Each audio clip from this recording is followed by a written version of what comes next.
This time it should be flawless.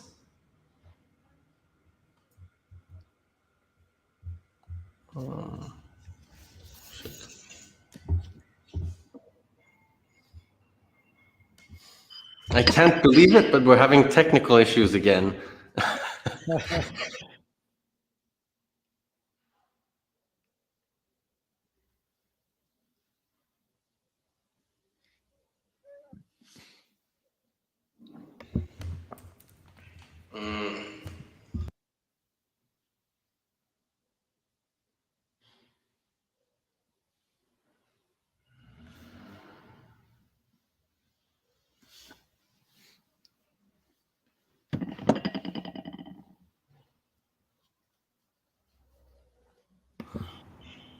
Okay, I think everything's working, except.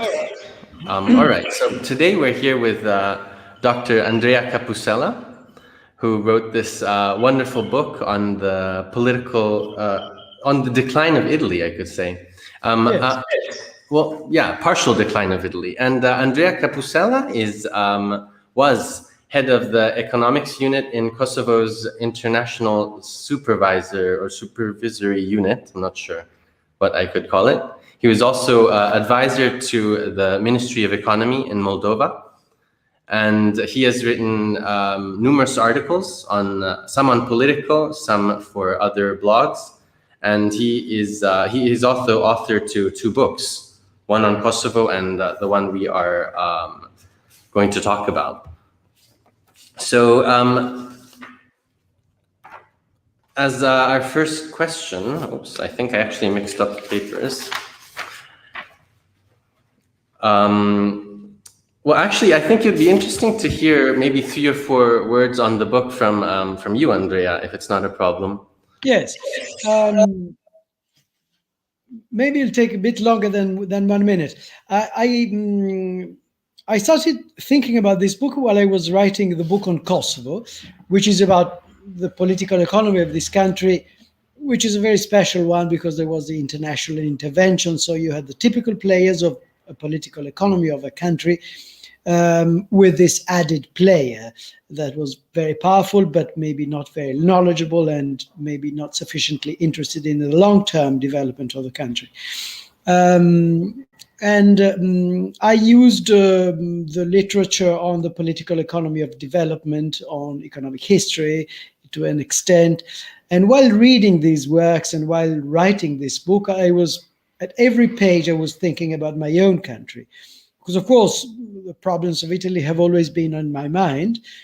But I had never found a completely satisfactory account of the origins of the problems of Italy.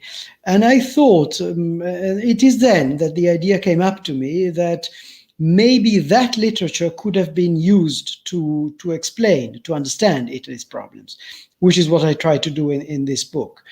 So the book is, if you like, uses literature that is and theories that are more often used to explain past societies or less developed societies than Italy. But yes, my argument, my main methodological argument is that this literature could be useful to understand a country like Italy, which is a strange beast. It's similar to France in many respects. In other respects, more similar to a less advanced country. Maybe because the history of its development was a bit uneven and slow with the deceleration, accelerations. So that's why I wrote it, if you like, to try this literature on Italy. So our members, well, actually a few of our members had prepared a couple of questions for you on your book.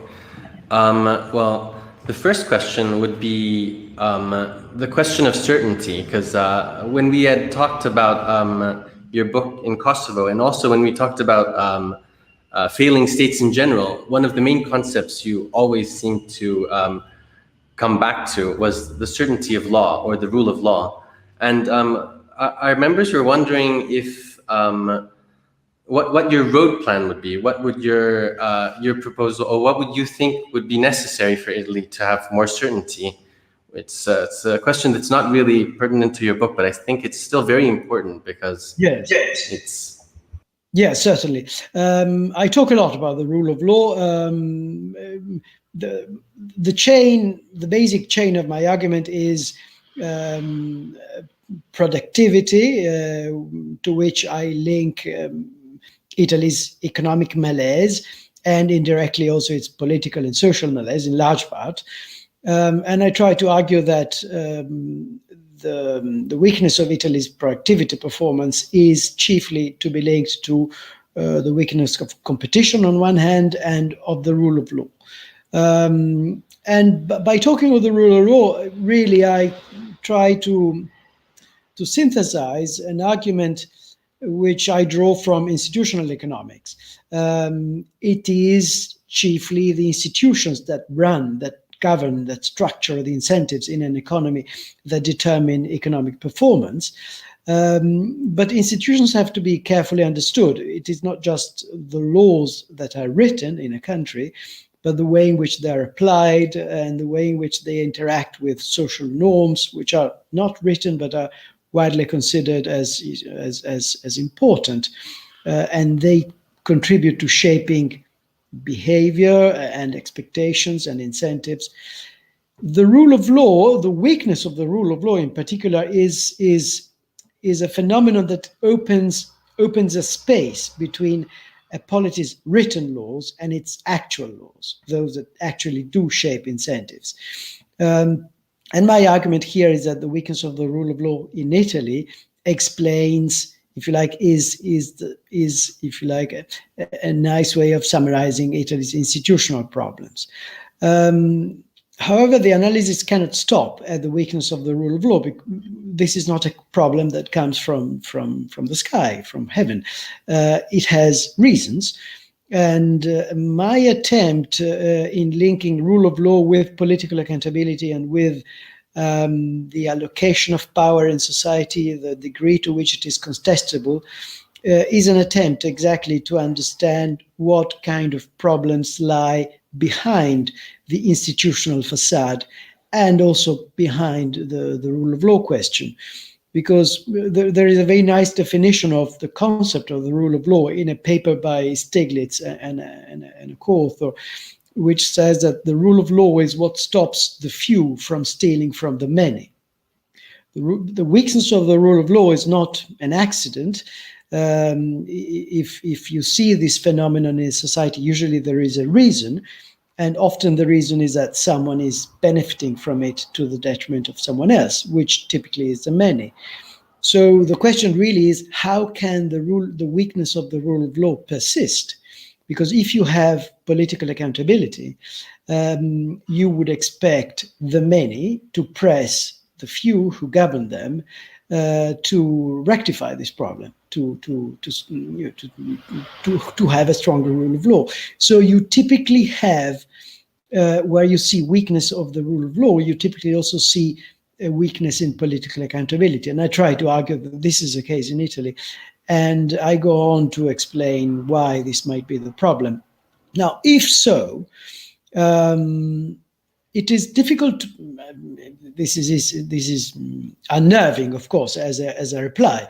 But it is difficult to point to single institutional reforms that could help, because I don't know. I mean, corruption is comparatively widespread in Italy. If you compare it to Germany, I mean, now some news are coming out in Germany which paint a slight. But you know, in Italy, 25 years ago, we had maybe 1/3 of the political elite in court for corruption. 1/3. Several former prime ministers, several sitting ministers, and so on. So we do have a big problem, and we know that, for example, the high-speed railway in Italy cost per kilometer in constant prices cost something like 8 times what it costs in France or Spain or Japan. So some of it is incompetence, but I mean, Italy's engineers and engineering companies are not known to be particularly incompetent. Presumably, a part of it was linked to corruption. So, I mean, Corruption, however, is forbidden in Italy. It's not permitted. We have laws and laws and laws against corruption. We have a very independent judiciary, which in fact, a quarter of a century ago, could bring 1/3 of the ruling elite, political and economic, in court and partly to jail. So the question is, how come that corruption, despite being prohibited and despite being pursued by a fairly competent and an efficient and independent judiciary, is still widespread? My argument here is that we, certainly in Italy, we live in a kind of a multiple equilibria world in which there are undesirable equilibria that remain, that get entrenched, because behind them there is a collective action problem, which I try to argue is, for the most part, mainly a coordination problem. It's not a prisoner's dilemma, in the sense that the socially undesirable equilibrium is not necessarily is not the necessary one. You can move from a lower equilibrium to a higher one, but you need to coordinate people's choices. And if you are stuck in a low equilibrium, such as a high corruption, low political accountability equilibrium, what is difficult is to make the first step. In that case, if you're stuck in that equilibrium, accepting it is a sensible defensive strategy. Let's make the easiest example, clientelism. In some parts of Italy, to have a job in the public sector, it is very helpful to tie yourself to a politician who will typically not be a very good administrator, because his or her support, usually his, depends on the loyalty of the clientelistic vote rather than on the goodness of its programs. You know that is bad for you.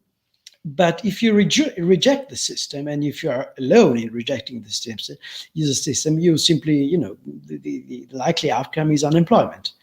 So as a defensive strategy, it makes sense to accept the little benefits that the bad equilibrium gives you, even though you know that overall and in the long term, this is bad for you. So that's why you need coordination. The bad equilibrium has to be rejected by many or by most, and then it will change. And the trouble is that I don't yet see in Italy's society sufficiently effective means of coordinating the choices of these people. Wow, you very elegantly were able to go over all of your 9 points, because it's pretty amazing, actually. Yes. One thing I would like to ask you as a follow-up question is, you talk about corporate governance and poor corporate governance in Italy. Maybe you could talk about that just a little bit more, because, for example, when you talked about, no, you didn't actually talk about loans. Actually, I got this from another one of your interviews on your book. But you practically said that because banks can't trust the financial statements of companies, normally banks would lend their money or lend money to companies that they know or they already have a long relationship with. So perhaps you could talk about this. Yes. It's an interesting addition to what I said before, because it shows that the problem is pretty uniform across the country and across its sectors, because the same logic that explains the persistence of clientelism, even though it is bad for the people who are victims of it, can be seen in corporate governance. The data from estimations of the World Economic Forum tell us that financial statements in Italy are significantly less reliable than in France, Germany, even Spain, which Italians tend to see as a country which is like ours and a little worse, which is not true.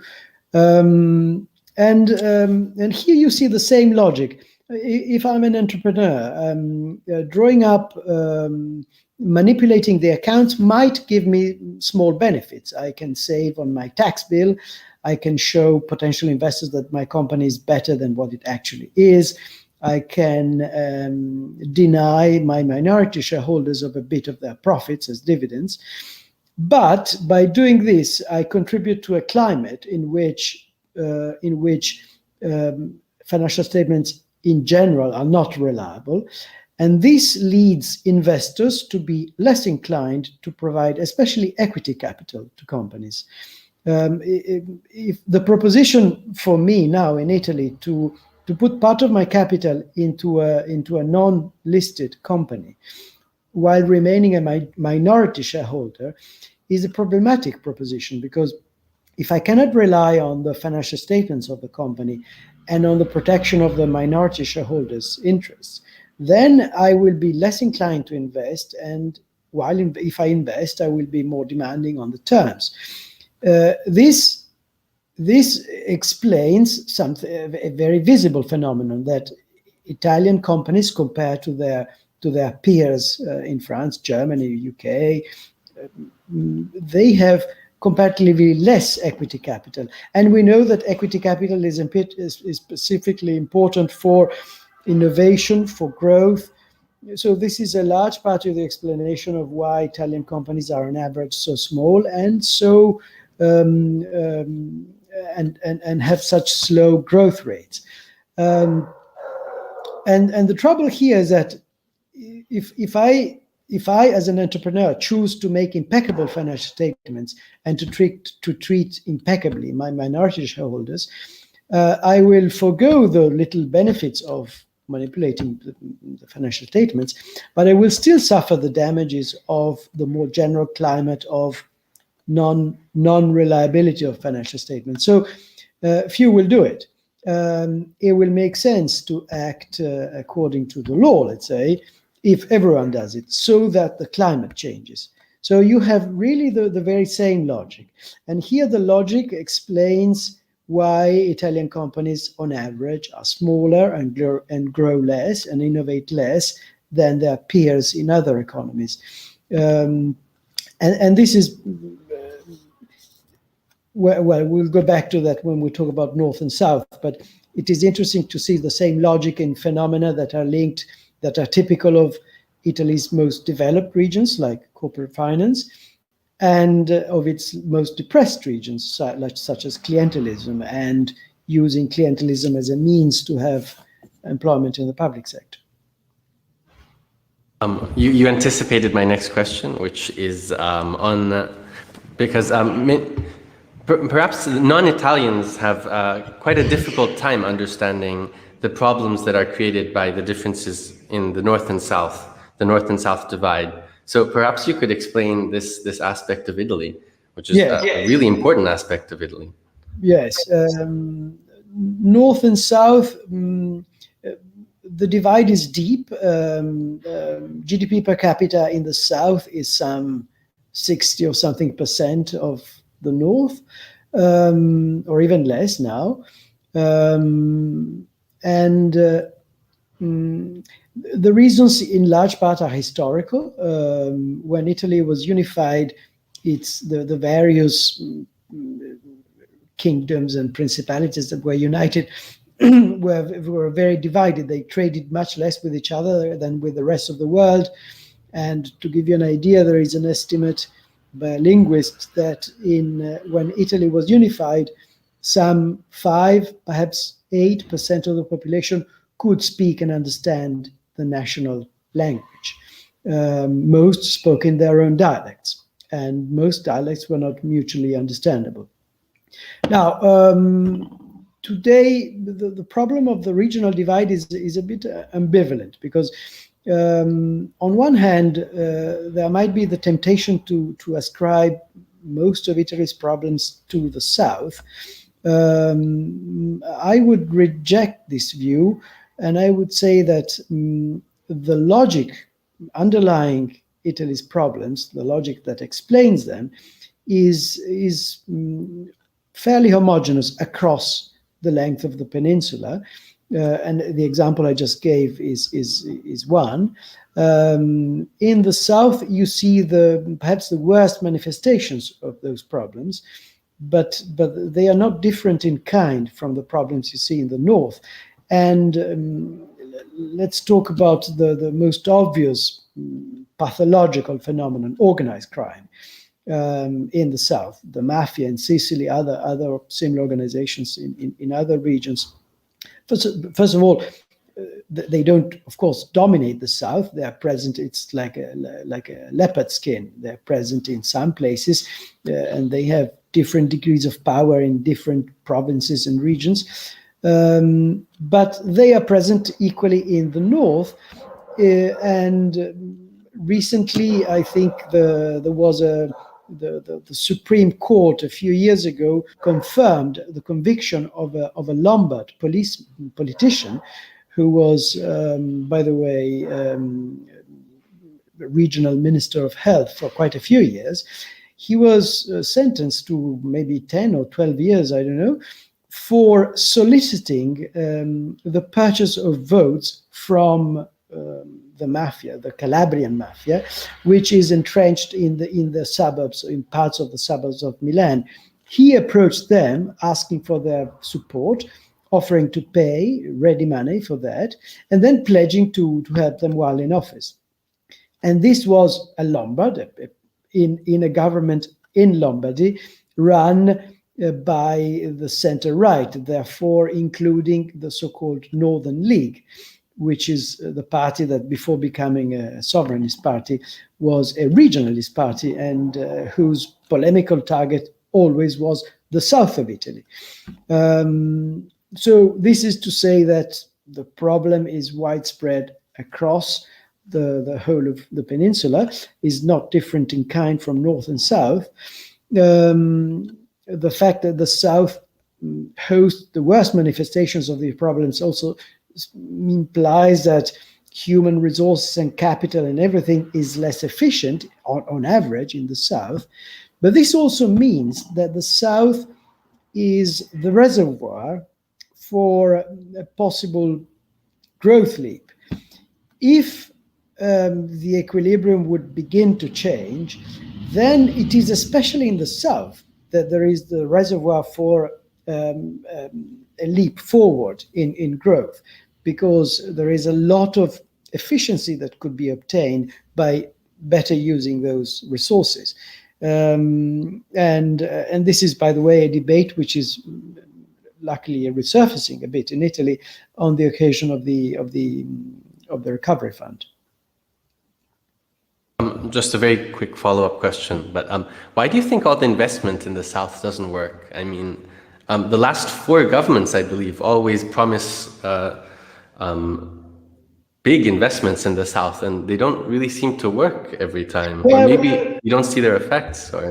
Well, first of all, they didn't really invest so much in the south, because if you look per capita investment in the south lately, certainly after the global financial crisis, is lower than in the north.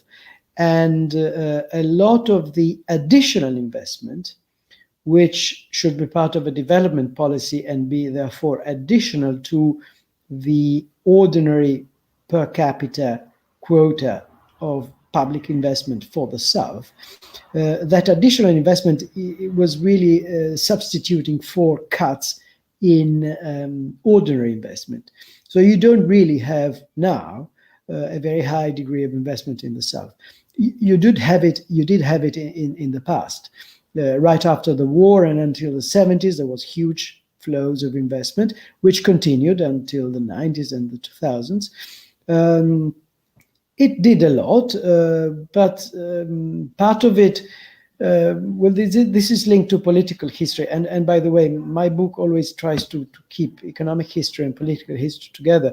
But at some stage, well, let's put it in one word: the environment, the business environment, the environment for entrepreneurial activities is not conducive to investment. Is more hostile than in the north and elsewhere in Europe, and this is the one main reason.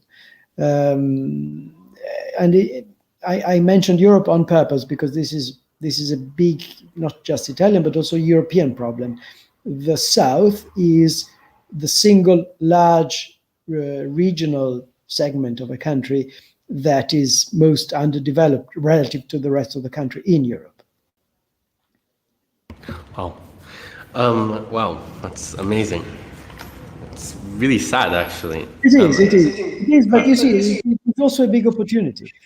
I mean, if my arguments are right, Italy has reached the frontier, let's say, around 1980, then slowly began to diverge from it, and now it has been diverging from it in relative terms for quarter of a century. So we could again rely on the so-called advantage of backwardness to jump ahead, to converge. And it is especially in the south that you have the resources that could give you, that higher growth rate if they could be used more efficiently. Of course.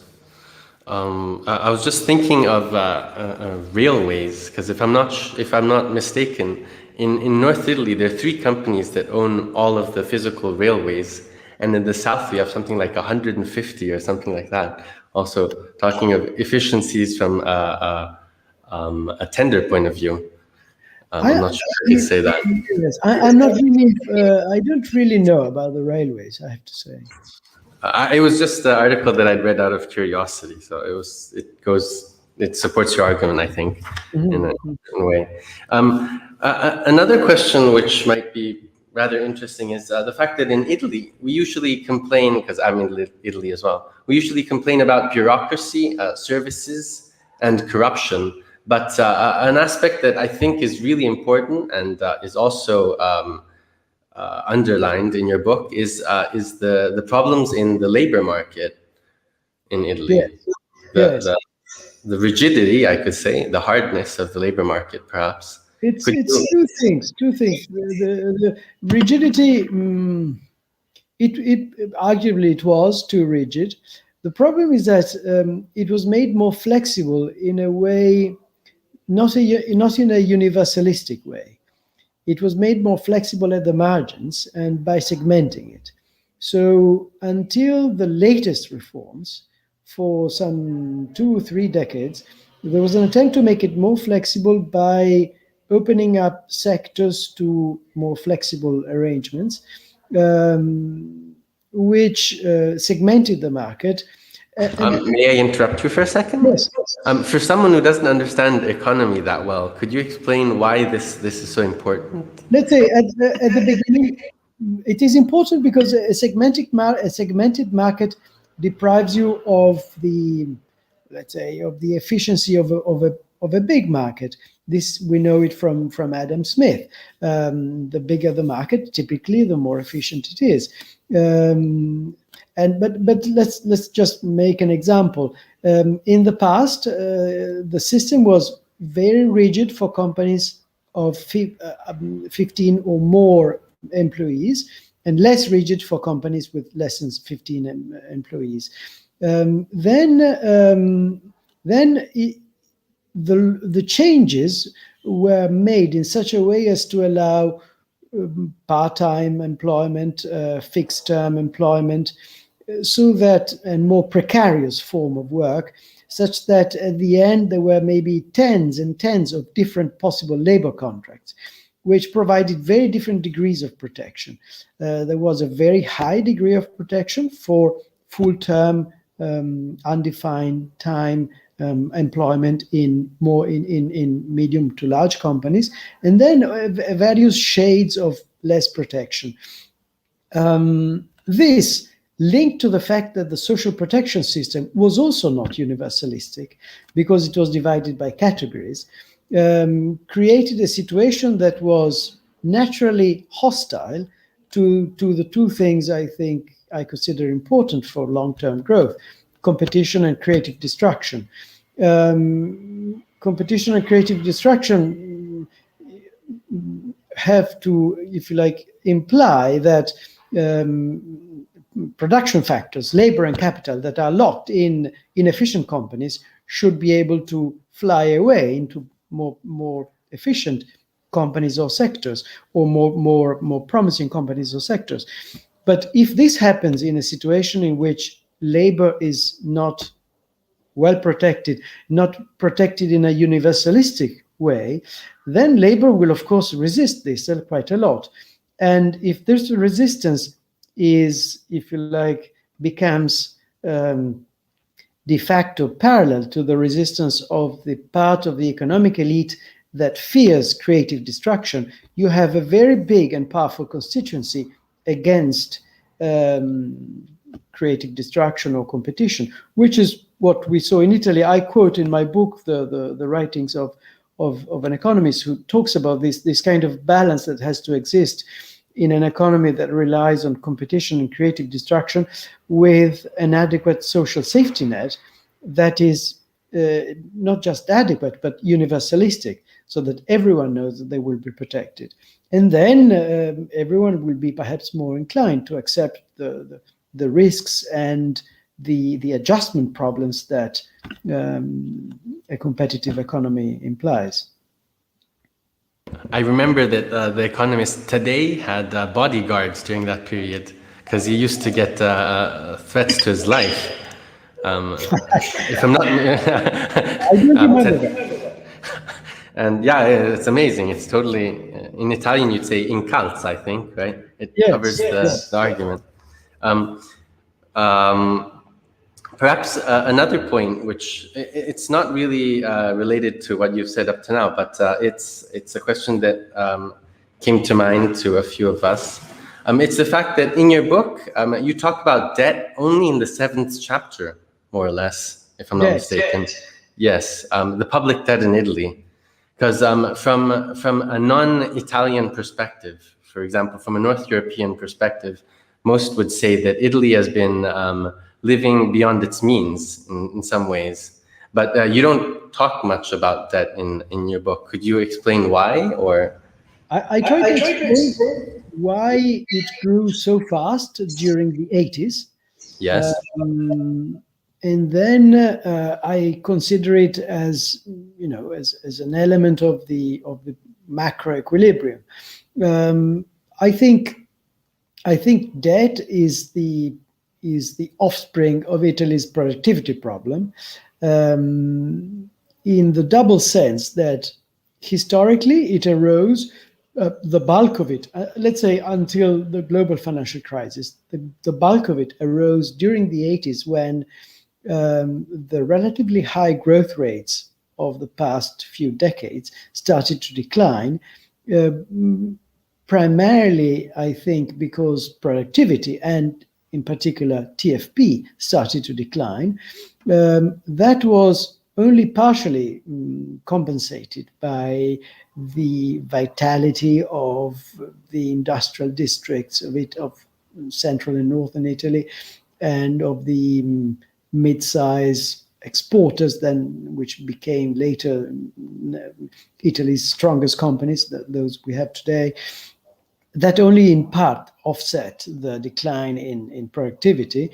The rest was offset by a very expansionary fiscal policy financed with debt, which was also a means for a ruling elite that was ever more vulnerable to contestation and felt ever less secure and ever was maybe less confident in itself. That was a way to purchase consent. This was an unsustainable growth model, which blew up in September 92. And it was reformed and recreated around the new constraint of created by that 100%, 120% GDP debt, which is, if you like, the burden under which Italy lived ever since.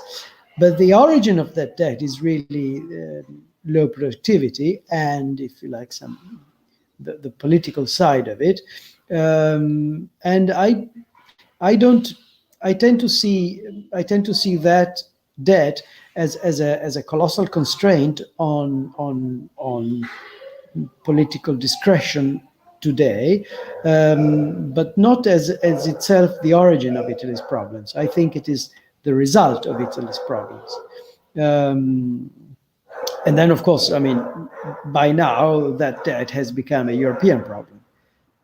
Its sustainability, which depends on the size of the debt, its average cost, and the average growth rate, is not vulnerable today, but is always at risk of becoming vulnerable to shocks. And it is therefore a latent threat to, I fear, a latent threat to the integrity of the Eurozone.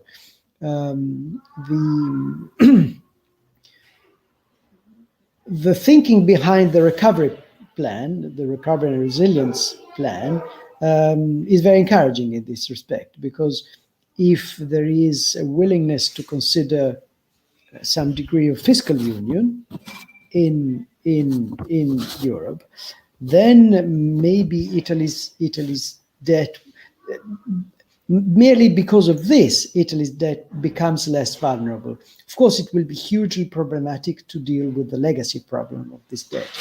But this, I think, is more of a negotiation problem. Well, I haven't, I mean, in one word, the answer is yes. I'm aware that debt is a problem, and I think I do try to explain how it arose. So more or less, I think we could say that debt is a problem, but it's not a first-order problem. It's a second-order problem. It is a massive problem which could crush Italy and potentially the Eurozone and potentially the European Union. But it is not the origin of the problem. And by the way, Italy has not really been living beyond its means. Yes, in the 80s perhaps, but it has a primary surplus. It has had consistently a primary surplus in the past years, precisely because its growth rate is so small. One of our members actually was saying that for the last 10 years, Italy's budget has always been in surplus, as you were saying. Yes, and that it's more of a distorted view from North Europe. Yes. That's what one of my members. Everyone was entitled to their views, and it's exactly true that in the 80s there was, if you like, the expression "living beyond one's means" would be legitimate, but not for later. After '92, it changed, and yes, well, the primary surplus went up and down. Sometimes there were primary deficits, but on average, in the past quarter century, it was chiefly primary surpluses. We've got two last questions, if it's not a problem. The first of the last two questions is more of a fun question. It's what would you like your readers to remember? Like, what are three concepts you would like your readers to take from your book? What are the main three concepts you'd like the reader to retain? One is a negative one. Culture understood as the way people think, not the books they read. Culture is perhaps part of the problem, because culture is always part of the reasons why people make certain choices instead of other choices. But culture, in the sense used by the so-called cultural historic explanation, is not the origin of Italy's problems. There is a kind of self-orientalism in Italy, which leads many people to say, well, corruption is in our blood, we can't do anything about, we are Italians, the Italian way of doing things. Well, I think that such words and such talk has really no explanatory power. If you look at Italy's problems, you won't find an explanation in that. I agree, for example, to go back to the clientelism problem, that if you live in a country that for 3, 4, 5 generations, maybe 70 years or more, has been living, or if you live in a place where clientelism is a custom, is a usual way of getting jobs, is a usual way of organizing your relationship to the public sphere. If you live in such a place, then it will kind of become natural to you. Its inefficiency will no longer strike you. But it will take 5 minutes for you to understand that it's a bad system for you. And if the conditions change, if the behavior of other people change, your if you're like, your inherited 70 years of culture of clientelism will be no obstacle to you changing your behavior.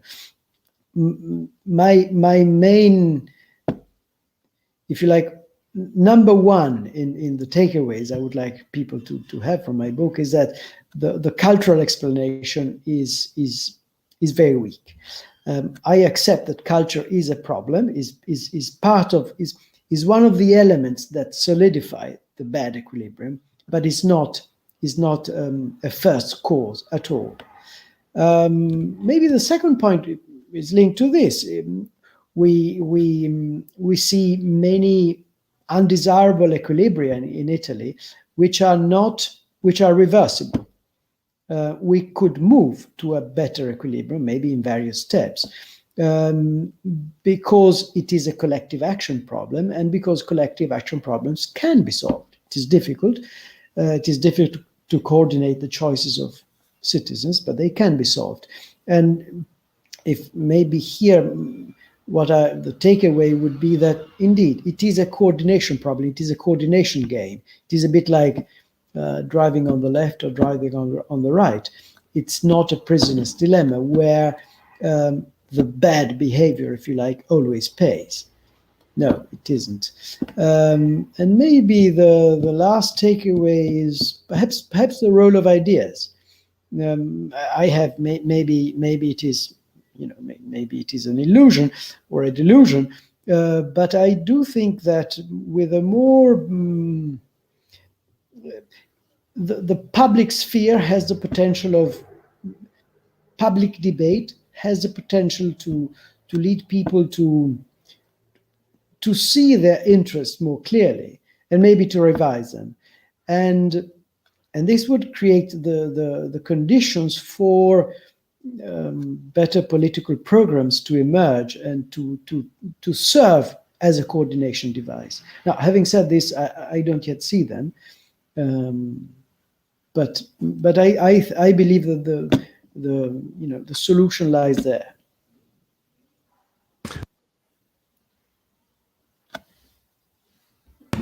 As you might know, I work in political campaigns, and a huge problem is the lack of programs.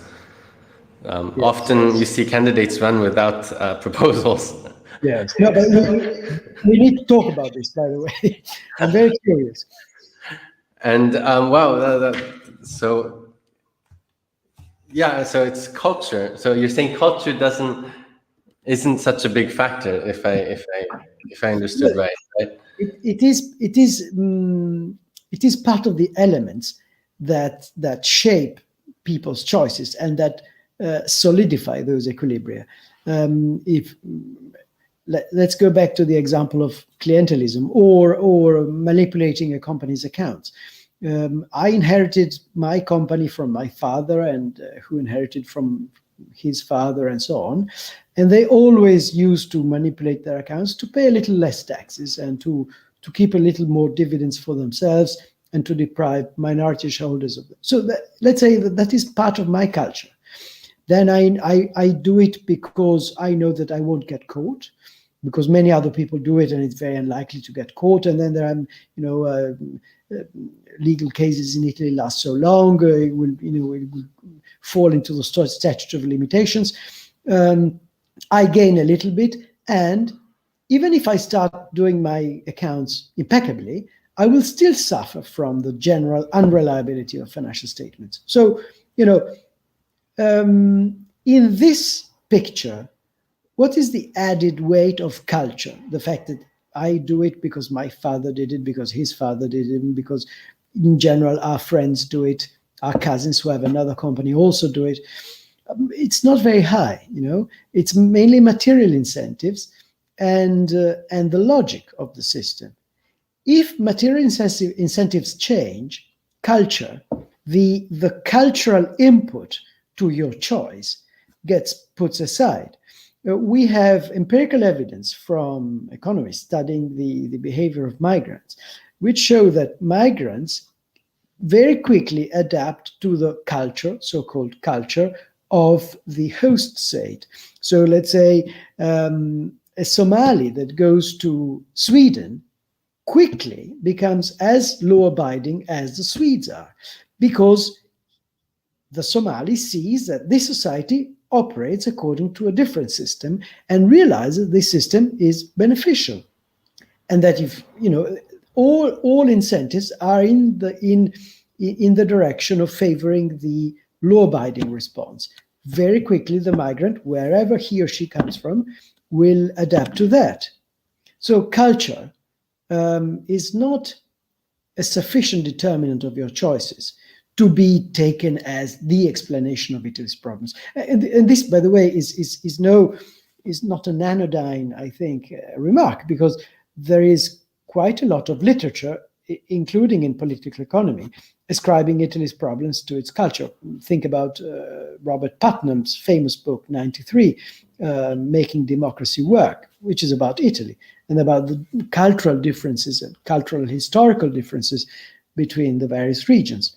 His argument, in one word, is that the South is in the way it is because in the 12th century, the Normans set up a centralized monarchy there. Whereas in the same centuries, in the center-north, autonomous city-states arose, which gave themselves a form of republican government.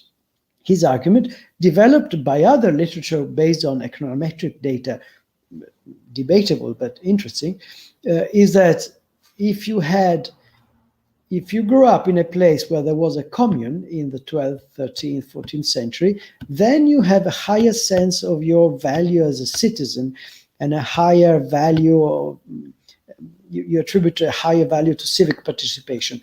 If you are born in a place where at the same time there was the Norman monarchy, then your value as a citizen you tend to overlook. Now, this is an explanation that is offered for the divergence in development of Italy's regions, to explain the regional divide. And frankly, it's very hard to accept. So the takeaway would be, don't follow these theories. Also because many things happened between the 12th century and now. All of those communes, by the way, became principalities, signorie. Go to Mantova and you see that. It used to be a republic, and then it became the Gonzaga court, the same the Este, the same Milano, the Visconti, the Sforza. Well, the last question is a bit of a cheeky question, I could say.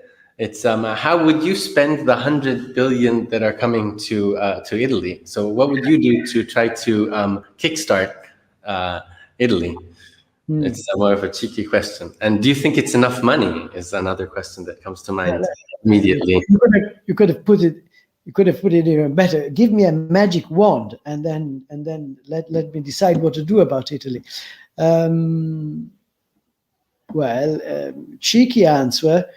There are one legacy of Italy's economic miracle, the roaring 30 years between the war and the late 60s, is a huge amount of horrible buildings, because Italy didn't manage to regulate public construction, didn't manage to do almost any urban planning at all.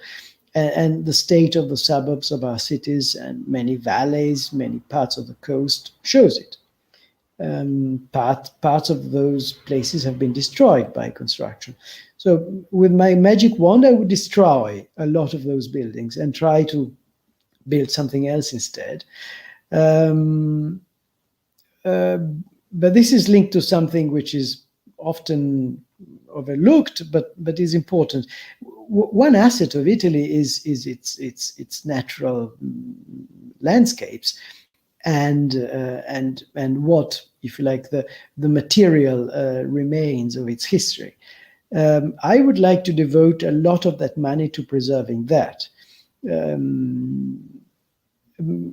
We know that there are mountains that are falling down, rivers that are unruly, that have to be, that we don't talk about that a lot, and I think it's something we should do. It could be linked to green investment, I think.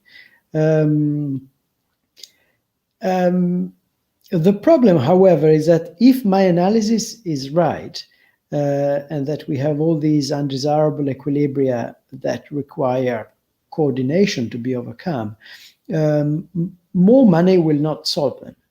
Not even reforms here and there will solve them, because they will all bump into the rule of law problem. I'm not saying that they will do nothing. They will do a lot, but those problems will remain. So I can't answer where I would put that money, but I would certainly say that then money would have to be put in such a way as to stimulate different responses in each of those equilibria. So it would have to be partly disruptive money that seeks to empower people that now have less power, or companies that have less power, money that seeks to disrupt the existing equilibria, because money can also serve to that. It changes the balance of power. Yes, but I don't think I should. No. I wouldn't be able to tell you where to put it and how to do this. I think with that, I'll close the live. Thank you so very much. Our next guest is Nathalie Tocci, the president of the AIA, I think, or IAI. And so, yeah, that's our next guest, and I'll close the broadcast now. Thank you.